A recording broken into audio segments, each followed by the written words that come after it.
देखिए हम लोग अभी तक 4 नंबर प्रश्न जिसका पहले वीडियो में बना लिए थे, 5 नंबर लघु उत्तरीय प्रश्न, लघु उत्तरीय प्रश्न को देखते हैं।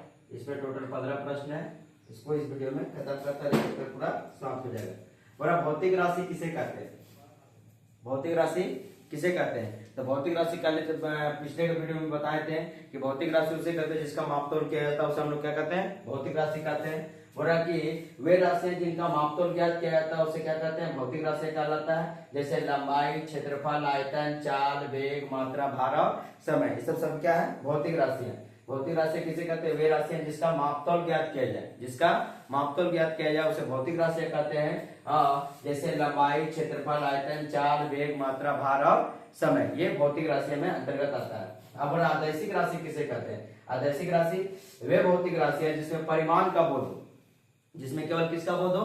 परिमाण का बोध हो, उसे दिशा का बोध ना होता, उसे आदैशिक राशि कहते हैं। जैसे लंबाई, चौड़ाई, ऊंचाई, मात्रा, चाल, घनत्व, समय इत्यादि, ये सभी क्या है? आदैशिक राशि है। मात्रा जैसे लंबाई, चौड़ाई, ऊंचाई, मात्रा, चाल, घनत्व, समय आदि सब क्या है? आदैशिक राशि है। पहले भी सब पहले के वीडियो हम पढ़ा चुके हैं, फिर आपको क्वेश्चन आंसर करा देते हैं। इकाई किसे कहते हैं? देखिए इकाई के बिना कुछ भी संभव नहीं है। हम पहले ही बता दें कि इकाई एकदम जरूरी है, संख्यात्मक मान के लिए इकाई एकदम जरूरी है। मान लिया 5 kg, या तो 5 लिख देंगे। 5 करने का मतलब क्या समझते हैं? तो इकाई एक मानी हुई परमाणिक राशि है जिसके रूप में उसी प्रकार के अन्य भौतिक राशि को व्यक्त किया जाता है। इकाई एक मानी हुई परमाणिक राशि है जिसके रूप में उसी प्रकार के अन्य भौतिक राशियों को व्यक्त किया जाता है। और किसी 4 नंबर क्वेश्चन, किसी भौतिक राशि का इकाई नहीं होता, क्यों? इसका रीजन यह है कि वे राशियां जो सजातीय राशियों के अनुपात द्वारा व्यक्त किया जाता है, सजातीय राशियों का अनुपात द्वारा व्यक्त किया जाता है, उसे हम लोग उसकी भौतिक राशि की इकाई नहीं होता है। उन राशियों की कोई इकाई नहीं होता है, जैसे अपेक्षिक आर्द्रता, विशिष्ट गुरुत्व, विशिष्ट ऊष्मा, घुलनशीलता, ये सब की कोई इकाई नहीं होता है। इसके आगे हम 5 नंबर क्वेश्चन देखते हैं।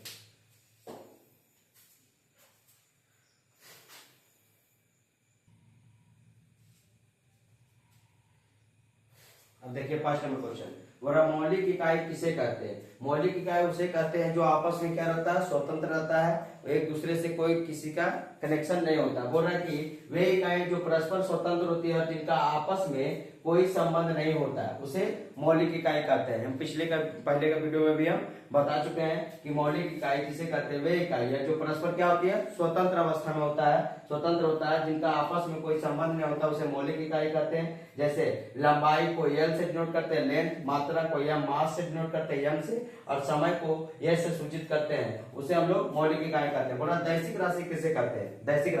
दैशिक राशि उसे कहते हैं वे भौतिक राशियां जिनका परिमाण के साथ साथ दिशा का भी बोध हो, परिमाण के साथ साथ दिशा का भी बोध हो, उसे दैशिक राशियां कहते हैं। जैसे वेग, बल, त्वरण, संवेग, विस्थापन, ये सभी क्या है? दैशिक राशियां। वेग, बल, त्वरण, संवेग, विस्थापन सब कैसी राशियां? दैशिक राशियां। और सीजीएस पद्धति में मात्रा का, समय का और लंबाई की मौलिक इकाई क्या है? सीजीएस पद्धति में मात्रा का, समय का, लंबाई की मौलिक इकाई क्या है? तो सीजीएस पद्धति में मात्रा का इकाई ग्राम है।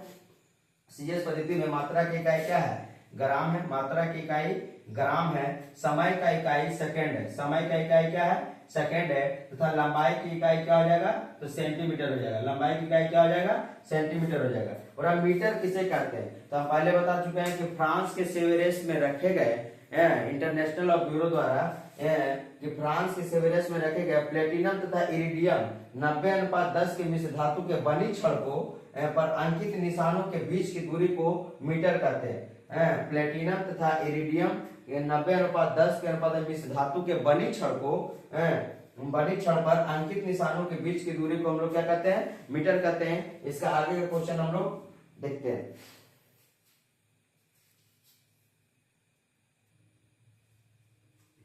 अब देखिए 8 नंबर तक का क्वेश्चन हम लोग कर लिए थे।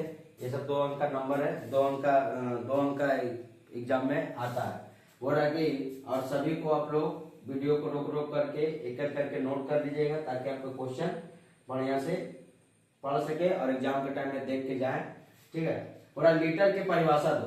और 4 डिग्री सेल्सियस पर तापक्रम पर 1 किलोग्राम शुद्ध जल का आयतन 1 लीटर कहलाता है। 4 डिग्री सेल्सियस तापक्रम पर 1 किलोग्राम शुद्ध जल का आयतन 1 लीटर कहलाता है। 4 डिग्री तापक्रम पर 1 किलोग्राम शुद्ध जल का आयतन ही क्या कहलाता है? 1 लीटर कहलाता है।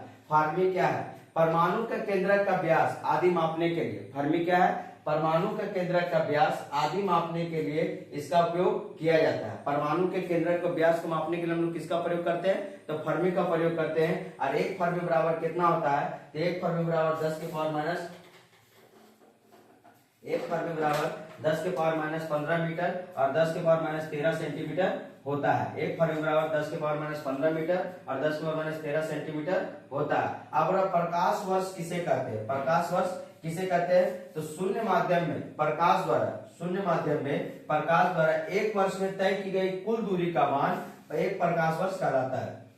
शून्य माध्यम में प्रकाश द्वारा 1 वर्ष में तय की गई कुल दूरी का मान 1 प्रकाश वर्ष कहलाता है। और 1 प्रकाश वर्ष बराबर होता है 9.46 × 10 के पावर 15 मीटर इंटू 9.46 × 10 के पावर 12 किलोमीटर। अगर किलोमीटर बोले तो 9.46 × 10 के पावर 12 किलोमीटर, और अगर मीटर बोले तो 9.467 × 10 के पावर 15 मीटर होता है। अब होता है कि किलोग्राम की परिभाषा दो। देखिए, किलोग्राम हो, समय हो, मीटर हो, ठीक है। सभी को यही 2 तत्व प्लेटिनियम और इरिडियम के मिश्र धातु से निर्मित है। और प्लेटिनियम तथा इरिडियम जो कि 90:10 के मिश्र धातु से निर्मित समान ऊंचाई तथा समान व्यास के बेलन की मात्रा को 1 kg मानी गई है, ठीक है। और प्लेटिनियम तथा इरिडियम जिसका अनुपात 90:10 के मिश्र धातु से निर्मित समान ऊंचाई तथा समान व्यास के बेलन की मात्रा को 1 kg मानी गई है।